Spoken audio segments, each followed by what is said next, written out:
This lecture is brought to you by Conceptual Engineering. For more conceptual presentations of topics in science and engineering, visit us at our website. Now, this particular lecture on entropy and equilibrium is going to be presented from the perspective of an engineer. So we're going to be focused on how entropy and equilibrium tie into power generation. A common misconception is that entropy and disorder are pretty much analogous. But in reality, it'd be much more precise to think about entropy in terms of equilibrium. And throughout this lecture, we're going to go through and we're going to define entropy from the perspective of equilibrium. So, in defining entropy in terms of equilibrium, we want to provide a framework that we can all understand equilibrium from the same perspective. So, we're going to base this definition of entropy off of using a hot potato coming out of a microwave. When you take the potato out of the microwave, it's going to be some temperature, fairly hot, and over time it's going to decay until finally it reaches somewhere down here, and this is going to be room temperature. As this potato is cooling, it's coming into equilibrium with its environment. So, a system that was initially out of equilibrium starts moving towards equilibrium. To understand how equilibrium is tied to power generation, we're going to approach power generation from the standpoint of a potential difference. And we'll do this using the analogy of water flowing down a mountain past a water wheel. Now the water, as it flows down the mountain, is able to drive the water wheel. The water past the water wheel, though, further down the mountain, continues to flow and doesn't do anything useful. In this analogy, the water above the water wheel has a lot of potential to do work, and the further above the water wheel you go, the more potential there is to do work. All of the water down here, below the water wheel, has no potential to do work. Therefore, the higher up the mountain you go, the more potential you have. If we jump forward in time, we're going to end up with all of the water down here at the bottom of the mountain. In this scenario, all of the potential to do work is gone. All of the water that used to be at the top of the mountain, flowing down, is no longer up there. There's no longer any potential, and the water wheel is no longer going to be able to turn. At this point, we can consider the total potential that was in all of the water. Some of this potential was used to turn the water wheel. Other aspects of this potential were simply wasted. For instance, if water flowed down over here, doesn't go past the water wheel, it had a lot of potential, but it wasn't able to do any work. This potential was wasted. When we look at entropy, we're looking at how much of the potential to do work was wasted. And since the potential is always going to be moving towards equilibrium, the water's always going to want to flow from the top to the bottom.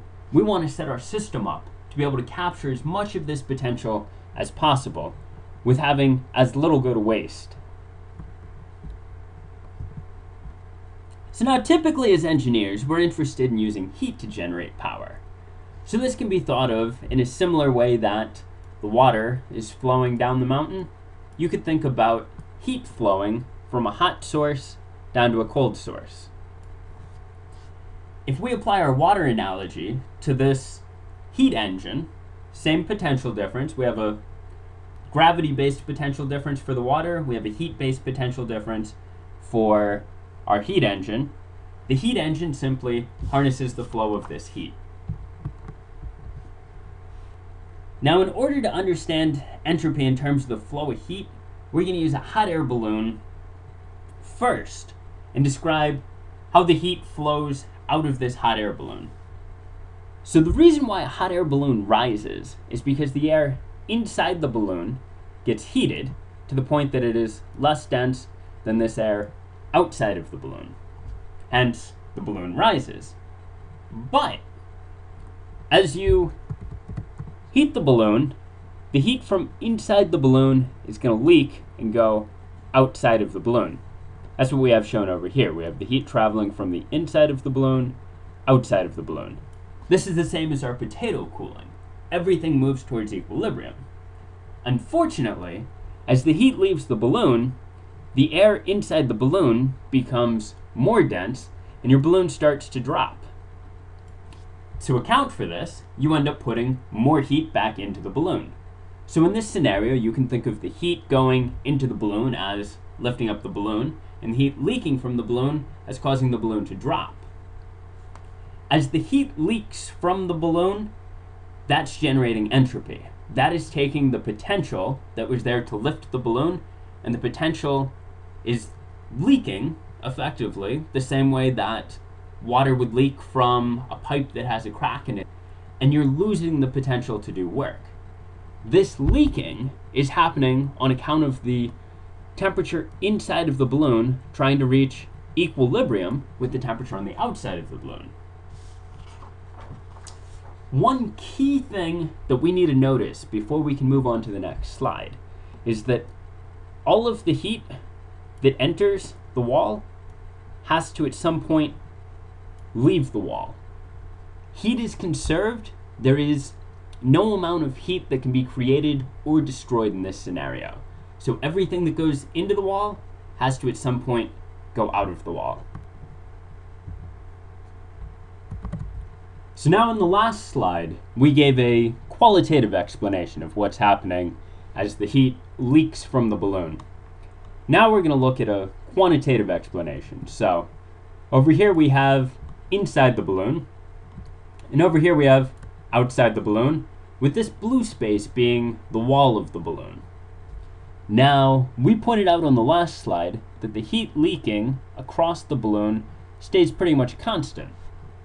But the temperature from inside the balloon is fairly hot, and as you go out to the temperature outside of the balloon, it gets a bit colder.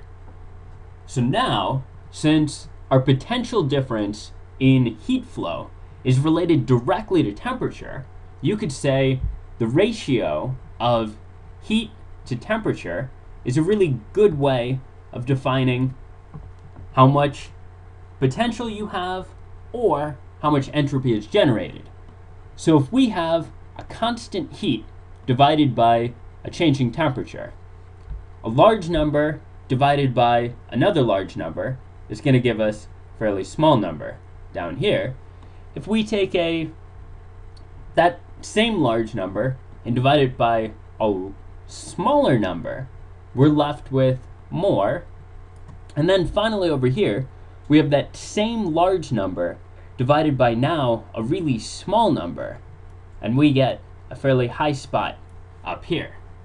So let's clear all of this so we can have a cleaner page to work with. The entropy that's generated as you go along is increasing as you get to a lower temperature. This is wasted potential. Now, a quick note on irreversibility. In all of these specific scenarios that we've described so far, and throughout this lecture, we're assuming that we have reversible systems. This is really important because in the real world, no system is reversible. And there's another lecture, also by conceptual engineering, that goes into a lot of details about what it really means to be reversible or irreversible, and it would make this lecture far too long if we were to include that here as well. So if you're interested in that, and if you want a complete understanding of this topic, I highly recommend that you check out this other lecture.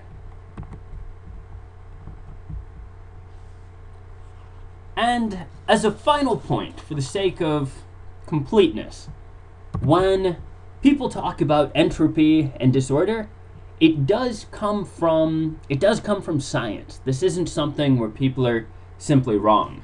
And where it comes from is this idea of statistical entropy.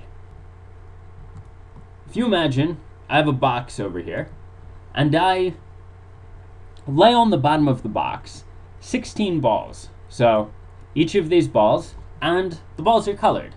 They're in a nice order, so on and so forth. It looks like this scenario. If I were to shake up the box, common sense tells me the chance of all of the balls landing such that I still get this same pattern are pretty much next to zero. It's so unlikely that I would get this same scenario. And it doesn't have to be exactly the same. Perhaps this ball and this ball could be switched, and it would still look the same to me. So there's multiple ways that this could exist, but there are far more disordered ways that this could exist. So over here, we have an example of a handful of different disordered states. But one thing to note, this specific state that I've shown right here is another scenario that has very few ways of existing. In the same way as last time, you can switch, say, 2 black balls or the position of 2 white balls and still get the same answer. But it is just one particular scenario. So the big thing we want to take out of this is that there's many, many, many disordered scenarios and very few organized scenarios. So from this standpoint, disorder is significantly more likely. And as you shake the box and look in it, and then shake the box and look in it, and continue down this path, you're going to end up with far more disordered states than you will with ordered states. So this would be, over time, the generation of disorder. Interestingly enough, though, this state of disorder is actually the equilibrium state.